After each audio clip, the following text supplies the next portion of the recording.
नमस्कारः। नमस्कारः मित्राणि। तो आप सब जानते हैं हमारी जो संस्कृत यात्रा चल रही है, तो इस संस्कृत यात्रा में आप सभी का फिर से पुनः हार्दिकम स्वागतम अभिनंदन। तो आज का हमारा विषय है परिश्रमी।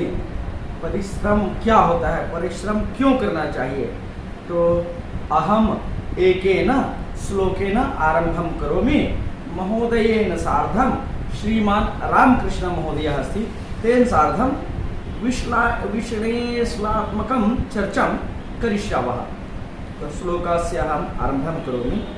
उद्यमः साहसं धैर्यं बुद्धिशक्तिः पराक्रमः षडेते यत्र वर्तन्ते तत्र देवो हि सहायकृतः। पुनः हम एक बारं वाचामि, ध्यानेन शृण्वन्तु। उद्यमः साहसं धैर्यं बुद्धिः शक्तिः पराक्रमः षड् एते यत्र वर्तन्ते तत्र देवो हि सहायकृतः इति श्लोकः। तो अस्मिन् विषये अद्य आवयोः चर्चा भवति। भवन्तः अस्माभिः सार्धं भवन्तु, संस्कृतस्य आनन्दं स्वीकुर्वन्तु, संस्कृतस्य रसपानं कुर्वन्तु, जीवनं सार्थकं कुर्वन्तु इति निवेदनं। तर्हि रामकृष्णमहोदयः एतद् परिश्रमः इति वदन्ति।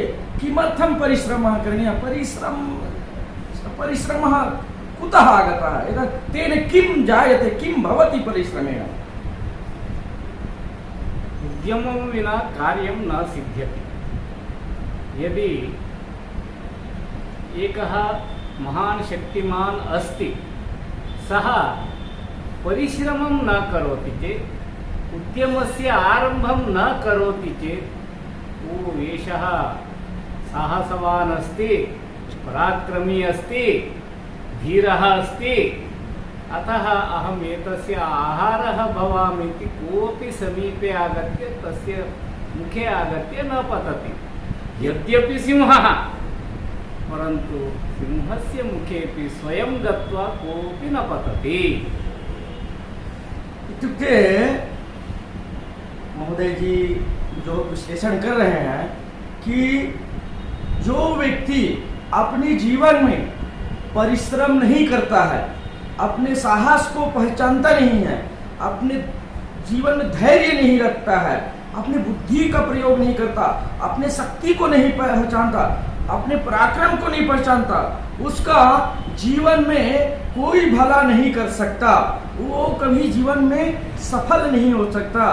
कहने का मतलब है जैसे एक सिंह है, सिंह माने शेर, जंगल का जो राजा है, वो राजा होने के बाद भी वो यदि अपने गुफा में कंदराओं में ऐसे ही बैठे रहेगा मुंह खोल करके, तो शिकार, उनका जो आहार है, भोजन है, वो नहीं आने वाला है। तो कहने का मतलब है उस राजा, वो जो जंगल का शेर है, उसको भी परिश्रम करना पड़ेगा, तभी उनको वो आहार मिलेगा, वो मृग मिलेगा।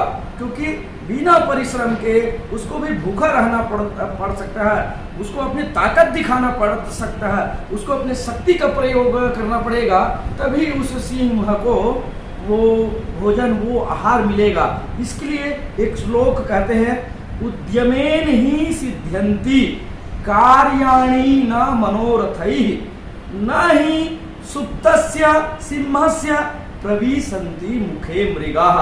यथा अहम पूर्वमुक्तम, जो मैंने पहले कहा कि उद्यम से ही हमको सब कुछ मिलता है, परिश्रम से ही हमको सब कुछ हम प्राप्त कर सकते हैं। और उद्यमेन ही सिद्ध्यन्ति कार्याणि, बिना उद्यम के हमारे कार्य जो है वो सिद्ध नहीं हो सकते।